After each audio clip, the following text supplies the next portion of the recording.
지금 바울이 오늘 18장의 배경은 1차, 2차 이제 전도 여행을 하고 3차 여행을 떠나는 즈음의 이야기입니다. 그러니까 13장에 안디옥에서 바나바와 파송을 받아가지고 전도 여행을 시작을 합니다.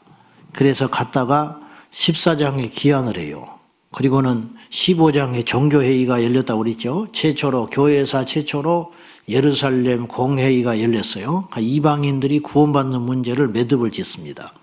그리고 2차 전도여행을 떠나가지고 오늘 2차 전도여행 하는 중에 18장 22절까지 2차 전도여행이 끝납니다. 안디옥으로 내려갔다 그렇게 써 있는데 안디옥으로 다시 돌아옴으로 2차 여행이 끝난 겁니다.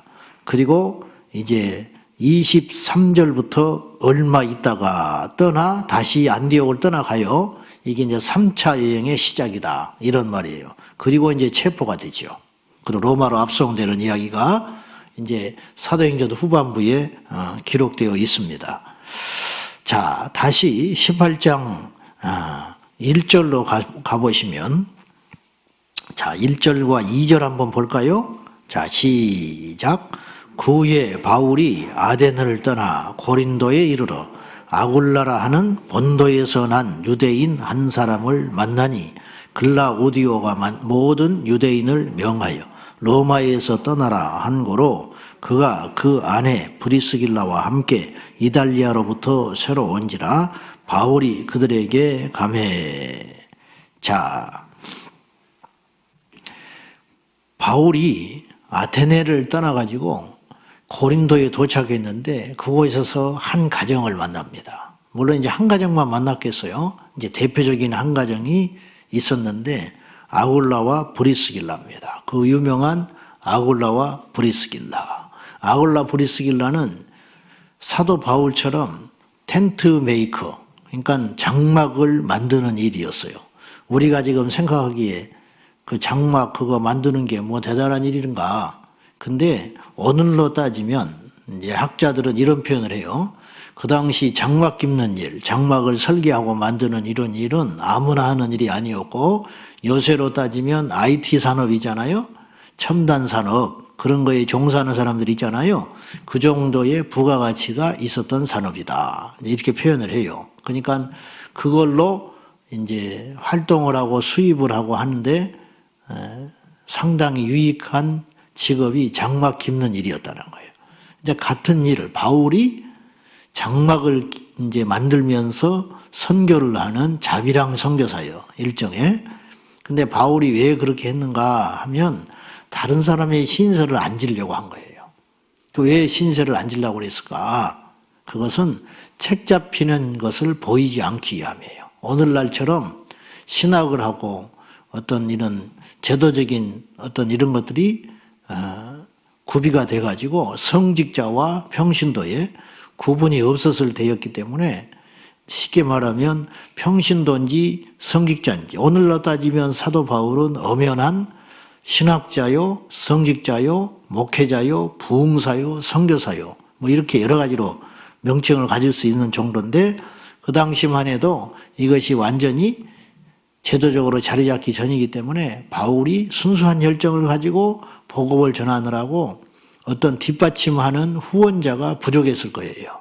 그러다 보면 뭔가 아쉬운 소리를 해야 되고 무리를 해야 되고 그렇기 때문에 바울이 아예 나는 마음 편하게 하나님의 영광을 위해서 누구에게 손을 벌리지 아니하고 내 힘으로 복음을 전해야겠다. 그렇게 결정을 했지 않았나 싶어요. 그러니까 바울이 오직 초점은 무엇에 있냐면 어떻게든지 세상한테 책잡히지 않고 사람들의 영혼한테 상처를 주지 않으면서 복음을 전하는 것. 이것에만 몰두해 있는 사람이에요.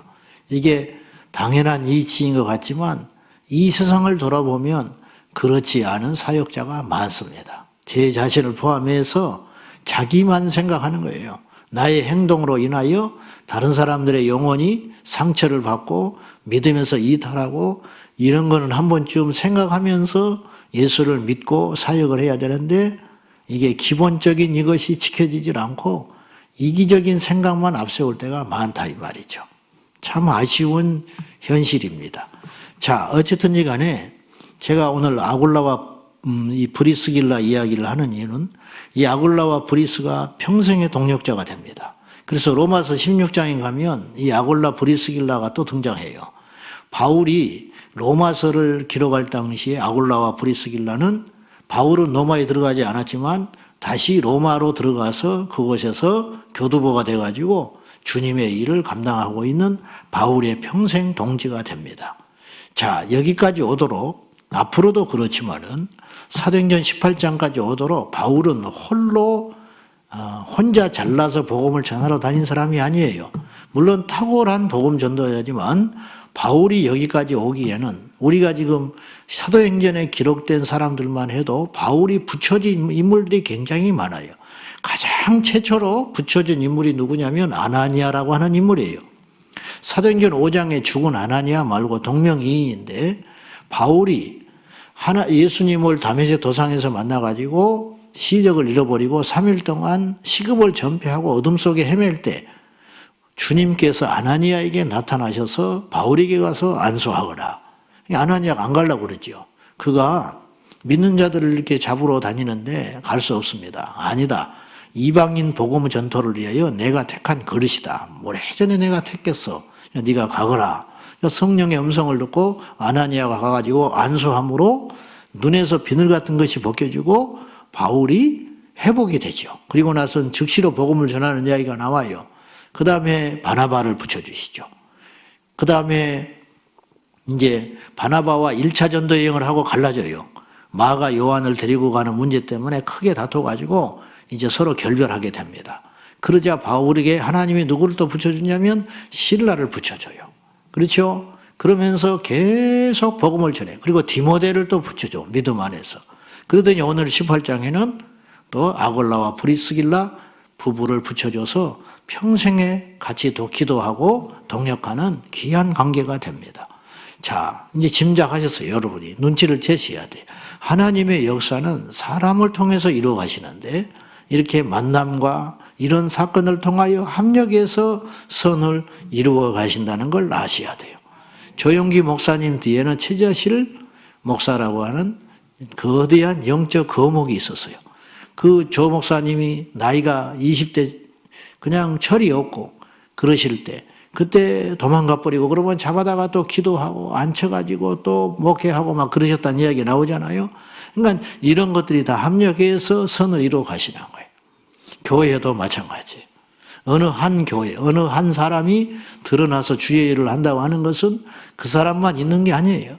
그 뒤에는 부모의 눈물의 기도가 있고 교회의 동력자들의 기도가 있고 중보기도가 있고 또 알지도 못하지만 그분들을 위해서 기도하는 많은 숨어 있는 사람들이 있는 거예요. 천국에 가면 다 밝혀지겠지요. 그래서 그런 것들이 있다 이 말이죠. 무디 부흥사 뒤에는 생키라고 하는 유명한 복음 성가 가수가 있었어요. 그래서 무디가 가는 곳에는 생키가 항상 있었어요. 이 생키라는 사람은 영감이 충만한 복음 성가 가수였어요. 그래가지고는 복음을 전할 때 이 사람이 먼저 나와가지고 찬송을 쫙 하나님께 올려드리면 성도들이 마음이 확 열려요. 그 성도들이 막 울어. 그러면 이미 옥토밭이 되니까 무디가 복음을 전하는데 굉장히 탁월한 효과가 있었다는 거예요. 뻑뻑한 심령의 말씀을 전하지 않고 그렇게 해주는 역사가 있었다는 거죠. 오늘도 마찬가지잖아요. 오늘도 이 예배가 여러 사람들이 보이지 않지만 합력하고 있습니다. 방송팀에서 수고하고 반주하는 자매가 반주를 하고 반주가 있는 것하고 없는 것하고 사실은 우리가 찬양할 때 굉장히 큰 차이가 납니다. 저도 마찬가지죠. 이제 이런 것들이 합력해서 하나님 앞에 귀한 선이 되는 것입니다. 여러분이 내 하나님께 하는 한마디의 기도, 교회를 위해서, 나라와 민족을 위해서, 주의 종들을 위해서 또 어느 날 갑자기 여러분이 기도하는데 생각지도 않았던 어떤 선교사님이 생각이 나서 막 나는 오늘 내 개인의 문제를 기도하러 왔는데 하나님이 갑자기 그 이름이 생각나. 몇 년 전에 잠깐 만났던 선교사님인데 갑자기 오늘 그분이 생각나게 해가지고 막 생각지도 않은 기도를 나오게. 하나님이 그분의 기도를 하게 하시려고 깨워주시고 부르셨다는 거죠. 우리는 몰라요. 그런 것들이 합력돼 가지고 하나님의 큰 역사를 이루고 있다는 사실을 기억하셔야 됩니다. 자, 그러면서 지금 계속 두세 번 오늘 사도행전 18장까지 오도록 언급했는데 복음의 핵심이 뭐냐? 예수는 그리스도다. 그 이야기 지금 계속하고 있는 거예요. 자, 5절도 그 말씀이 나오고 28절에도 역시 그 말씀이 나와요. 초대교회의 복음의 핵심 메시지는 이것이었어요. 예수는 그리스도라. 자, 5절 한번 봅니다. 시작. 실라와 디모데가 마게도냐로부터 내려오매 바울이 하나님의 말씀에 붙잡혀 유대인들에게 예수는 그리스도라 밝히 증언하니, 또 실라와 디모데가 마게도냐로 가서 복음을 전하다가 이제 고린도에 와서 또 합류하잖아요. 이것도 그냥 예사스러운 일이 아니에요. 하나님이 필요하니까 성령께서 그 발걸음을 인도해가지고 고린도에 바울을 혼자 보내다가 아굴라 브리스게를 만나게 하시고 합력해서 이제 그곳에 거처를 마련하게 하시고, 그 다음에 야 빨리 디모데 실라야 고린도로 가거라. 그래가지고는 이제 이 오늘 본문에 보면은 이제 5명이 합류하게 되는 거죠. 바울, 디모데, 실라, 아굴라, 브리스길라. 이렇게 해서 5명의 사람이 합력해서 교회가 되어버리는 거예요. 그곳에서 말씀을 전하기 시작해요. 그 말씀의 핵심 메시지는 뭐냐? 예수는 그리스도라. 그 복음을 전하니까 어떤 일이 벌어집니까? 고린도 교회가 만들어지잖아요. 그래서 고린도 전서 후서가 나오는 거 아니에요. 그래서 다른 지역에 바울이 또 떠나가서 고린도 교회를 세워놓고 이제 걱정이 돼가지고 고린도 교회에도 편지를 보내는 것이 고린도 전서 후서예요. 고린도 교회가 오늘 드디어 만들어지고 탄생하게 되는 거예요. 그 고린도 교회를 통하여 얼마나 많은 영혼이 구원을 받고 생명을 얻었겠습니까? 이렇게 하나님의 역사는 사람의 역사라는 것을 꼭 기억하셔야 됩니다. 그래서 여러분이 아주 중요한 거예요. 저도 별 볼 일 없지만 하나님의 나라에 어쨌든 어떤 일을 하는 사람이 된 거예요. 제가 사기꾼이 될 수도 있고 복음을 전하는 전도자가 될 수도 있어요. 여러분들이 평범한 사람으로 세상에서 그럭저럭 살다가 마지막 죽은 다음에 뭐가 뭔지도 모르고 여러분의 욕심과 야망만 쫓다가, 아니면 취미생활만 몰두하다가, 아니면 그럭저럭 자식 새끼 잘 키우고 그렇게 살다가 마지막에 가고 말 운명이었는데 하나님이 여러분을 보내셨다는 거예요. 제가 여러분에게 비전을 말씀드리고 싶어요. 그냥 교회만 왔다 갔다 시계추처럼 하지 말고 주님 안에서 주여 나도 이 아굴라와 브리스길라 같은 가정이 되게 하여 주십시오. 주여 나도 사도 바울을 세워가는 디모데와 실라와 같은 인물이 되게 하여 주십시오. 그 외에 성경에 등장하지 않는 숱한 사람들, 로마서 16장은 온통 바울의 동력자들에 대한 이름들을 다 수록하고 있어요. 거기에 기록되지 않은 사람은 얼마나 많았겠어요. 인간적으로 신세를 졌다, 그 정도의 차원이 아니고 하나님이 사람과의 만남을 통하여 합력해서 선을 이루게 하시고 이루어 가시는 그런 놀라운 것들을 보는 눈이 있어야 한다 이 말이에요. 엘리야가 엘리사를 세우잖아요. 엘리야가 엘리사를 안 세웠으면 하나님의 역사는 또 스톱돼 버리는 거예요. 그러니까 사람이 얼마나 중요하냐. 그러니까 우리가 아주 위험한 존재가 될 수도 있고 아주 귀한 존재가 될 수도 있다. 사고도 사람이 치고 또한 생명의 역사도 사람이 이루신다는 거. 그러니까 사람의 한 사람을 볼 때 우리가 그런 관점으로 볼 수 있어야 돼요. 하나님이 저 사람을 통해서 무슨 일을 하려고 할까? 하나님이 저 사람을 통해서 어떤 계획을 갖고 계실까? 이런 것들, 이런 관점으로 보아야 한다는 것이에요. 제가 우리 친구 22명이 중보기도 해가지고 그들이 얼마나 기도를 했겠습니까만은 아무튼 그들이 전도해서 내가 예수 믿었어요. 뜨겁게 학창시절에 예수를 믿었습니다. 우리 친구들이. 그 중에 목사가 나왔고, 그리고 저는 이제 저하고 우리 2명의 목사가 나왔어요. 네. 그래가지고는 이제 여기까지 왔는데, 제가 군대에 있을 때 시골에 가서 군생활 하면서 목요일을 섬길 때 거기서 또 제가 우리 후배들이자 동생들이자 그런 애들을 또 같이 신앙생활 하면서 복음을 전해가지고 걔들이 또 막 일어났어요. 그들 중에 또 선교사가 나왔어요. 그들 중에 또 찬양사역자가 나왔어요. 그들 중에 또 집사가 나왔죠. 이제 어디서 뭘 어디까지 어떤 영향력을 주고 있는 것까지는 지금 알 겨를이 없어요. 연락이 되고 그런 정도, 소문에 아는 몇 사람들. 그 외에. 근데 지금도 가끔, 그래서 이제 제가 나중에 거기 있으면서 작은 선교단체를 하나 만들었어요. 근데 지금 가끔 보면 메일이 와요, 나한테. 이제 어디서 뭐라고 사는지도 몰라. 뭐 시집 가고 뭐 이렇게 살고 있지요. 걔들이 제가 아무개입니다. 근데 솔직히 잘 기억이 안 나. 그때 뭐 선교단체 1년에 한 2번씩 제가 집회를 4박 5일 때 할 때 정말 뜨겁게 했습니다. 근데 그때 이제 변화된 애들이 좀 있었어요. 그러면 이제 걔들이 이제 나중에 이제 변화되고 지금 성장해가지고 어른이 돼서 교회 집사고 뭐 이제 뭐 그렇게 돼가고 있겠죠. 이제 그들이 가끔 이제 나를 알고는 메일이 와요. 아무개입니다. 그때 어떻게 했습니까? 아, 그랬구나. 나는 그 재미가 너무 솔솔하고 좋다는 거지. 세상에서 제일 좋고 재미난 것은 사람이 변화되는 것을 보는 것이에요. 그것처럼 귀한 일이 없어요. 이 세상을 보십시오. 이 세상을. 정말 예수를 제대로 믿고 하나님을 경외할 줄 아는 대통령을 하나 우리가 만들어냈다면 이 세상이 어떻게 됐겠습니까?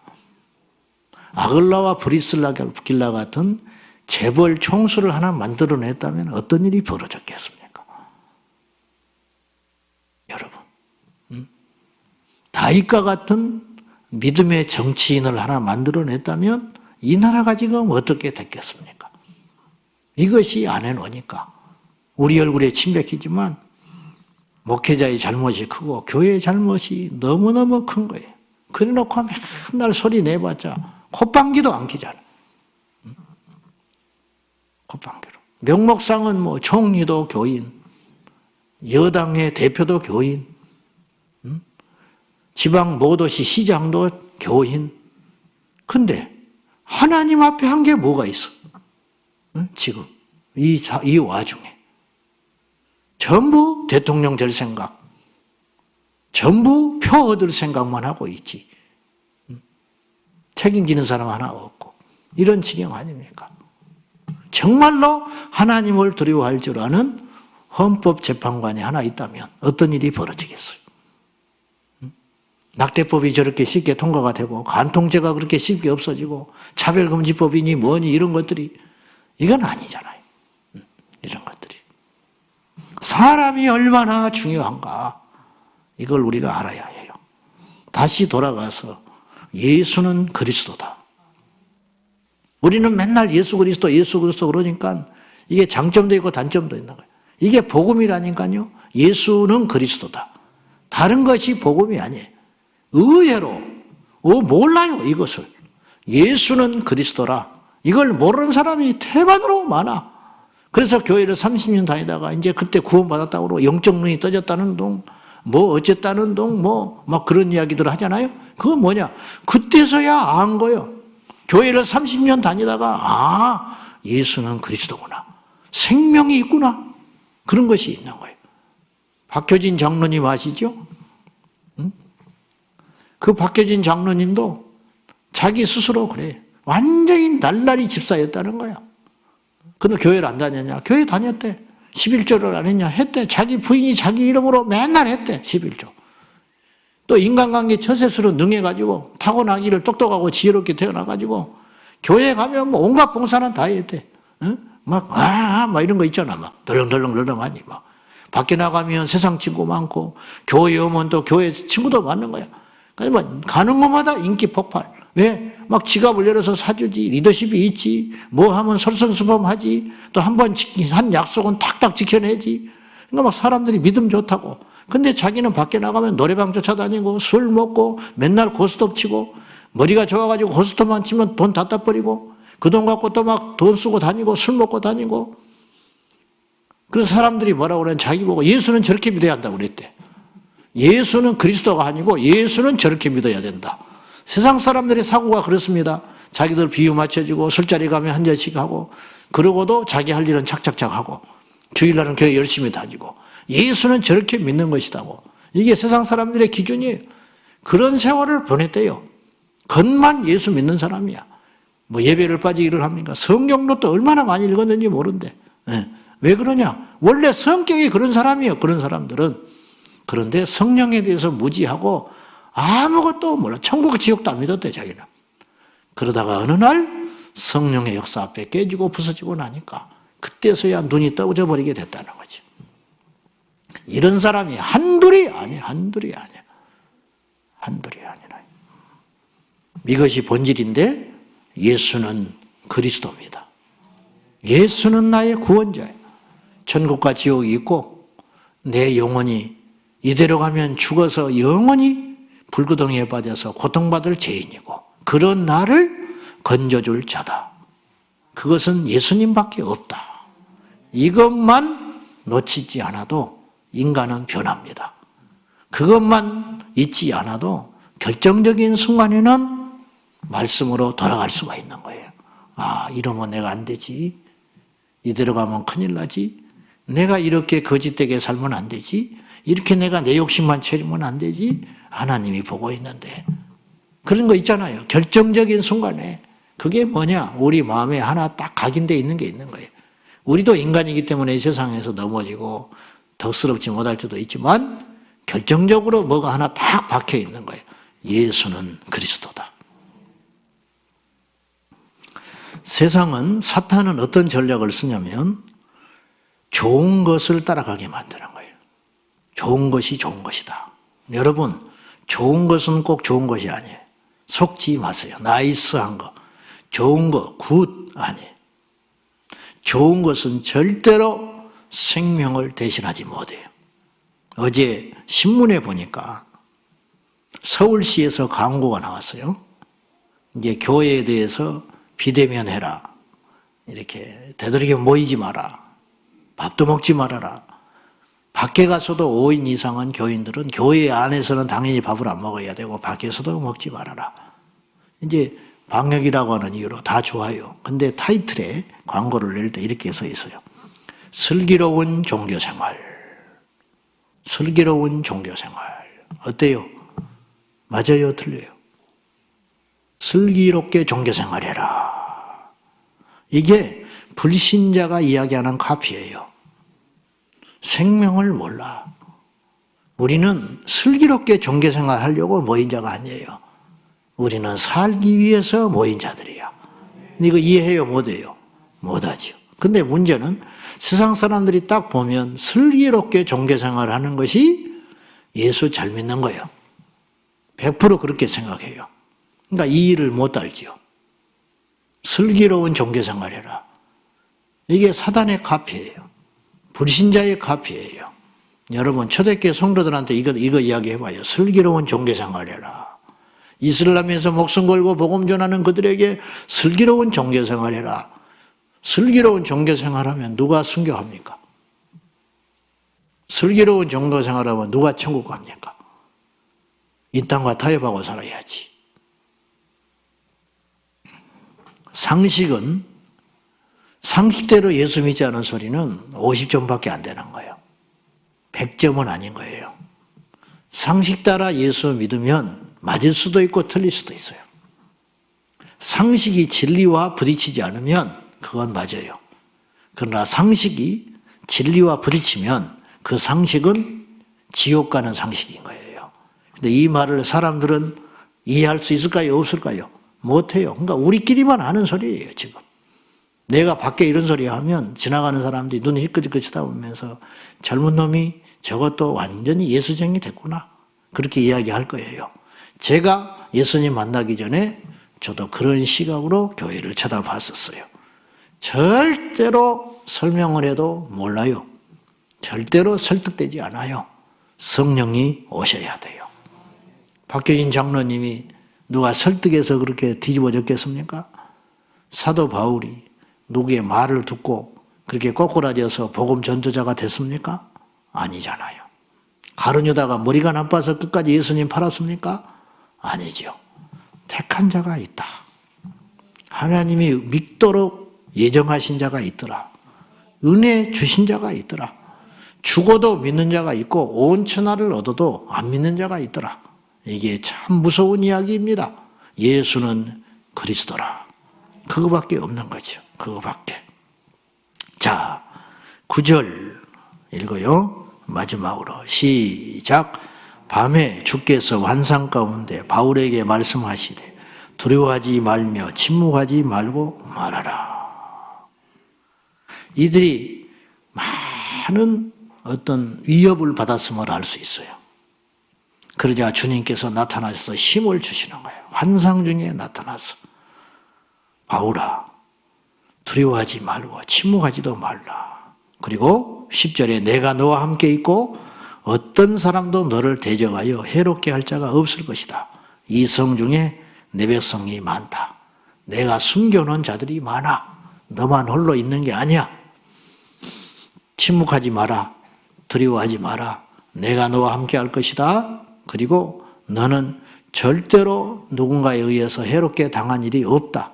이유가 뭐냐면 이 백성에 내가 너를 도울 자들을 이미 숨겨놨다. 오늘 우리에게 주님이 이 코로나 와중에 두려워하지 마라. 침묵하지 마라. 그렇게 위로하실 수 있죠. 근데 우리가 정신을 잘 차리셔야 돼요. 말씀은 무조건 해석하는 게 아니에요. 참 죄송하고 극단적인 표현이지만은 세상 사람들이 목회자에 대해서 정말 천박하게 생각합니다. 성추행을 하고 목사들이 다윗도 봐라 그따구 소리를 해요. 그잖아요. 다윗도 그랬잖아. 그러니까 이건 뭐냐? 자기가 다윗이야? 응? 그러니까 이 말씀을 우리가 잘 갖다 붙이라 이 말이에요. 제가 말씀드리는 건 뭐냐면 이 말씀을 오늘 우리에게 가져와 가지고 봐라. 두려워하지도 말고 침묵하지도 말라고 그랬어. 그러니까 이 코로나니까 우리가 더 모여야 돼. 그렇게만 볼 것인가? 지금은 우리가 초대교회냐? 우리가 바울과 같은 영성과 영적 실력을 갖췄고 그 정도의 어떤 하나님 앞의 관계가 레벨이냐? 에? 그렇게 말하기 전에 우리가 두려워하지도 말고 침묵하여 하나님 우리 편이야 막 말을 하고 주장을 하려면 적어도 우리가 하나님과의 관계가 바울과 하나님 관계의 수준으로 의롭고 정직하고 온전해서 흠잡을 수 없어야 그런 말을 할 수 있는 자격을 갖춘다 이 말이에요. 그러니까 말씀을 아무 데나 갖다 붙이지 말고 삼가 우리가 조심하여 우리가 과연 그 정도의 사람들인가? 응? 그런 것들을 좀 잘 살피면서 응? 자기가 처세를 잘못해가지고 욕을 들어먹고 있으면서 핍박받는다고 착각하지도 말고 또 담대하게 정말로 목숨을 걸고 외쳐야 할 때 지혜롭게 해야 된다고 물러나서 숨지도 말고 그러니까 이런 분별이 솔직히 저도 지금 참 어려운 문제예요. 저도 뭐 어제 어느 집사님 말씀 들어보니까 지방의 모 교회가 뭐 계속 경고를 받아가지고 폐쇄를 받아버렸다더만. 근데 16번인가 17번인가 법을 어겼대요. 와서 경고하고 모이지 마라. 좀 부탁한다. 뭐 이렇게 했을 거 아니에요. 근데 뭐 마스크도 안 쓰고 예배드리고 계속 그랬다는 거예요. 물론 이건 논란의 여지가 있어요. 또 교회 입장으로 좀 들어볼 필요는 있지만은 과연 그것이 하나님이 볼 때는 어떻게 생각할 것인가. 그리함으로 한국교회 전체가 몰상시간 집단, 도무지 저것들하고는 상종하지 못할 집단, 거리를 지금 설문을 하면 교회가 사람들의 이미지가 이런 거라는 거예요. 혐오 집단, 가까이에서는 안 되는 사람들, 몰상시간 집단들, 도무지 대화가 안 통하는 사람들, 그런 이미지를 완전히 갖다 붙여버렸어요. 그러면 초대교회도 그랬을까요? 초대교회 예수 믿는 사람들이 그런 사람들로 취급을 받았을까? 아니에요. 초대교회 성도들은 그런 취급받지 않았어요. 초대교회 성도들은 어떤 취급을 받았냐면 예수에 미쳐서 제정신이 아닌 사람. 그러나 도덕과 윤리적으로는 흠잡을 수 없는 사람들, 이런 취급받았다고 해요. 우리가 빨리 여길로 회복해야 돼요. 우리가 어떤 것이 정말로 하나님께서 원하시는 지혜로운 것인가 단정할 수는 없습니다. 그런데 우리를 좀 돌아보자 이 말이에요. 우리가 바울이 먼저 되자. 우리가 디모데와 같은 삶이 되자. 우리가 하나님 앞에 먼저 우리 자신들을 잘 다스려서 정직하고 의롭고 흠이 없는 바나바와 같이 착한 사람이고 믿음과 성령이 충만한 상태가 된다면 우리가 어떤 일을 해도 사람들이 이해할 수는 없지만 우리한테 책잡지는 않겠지요. 참 어렵지만 우리가 그 수준으로 가야 한다고 생각합니다. 사랑하는 성도 여러분, 매사에 지혜롭고 담대하게 그리고 믿음으로 행하는 저와 여러분이 될 수 있기를 축원합니다. 어려운 시기를 우리가 지내고 있습니다. 우리가 매사에 기도하고 믿음의 담력을 가지고 행동해야 할 때라고 믿습니다. 기도하겠습니다.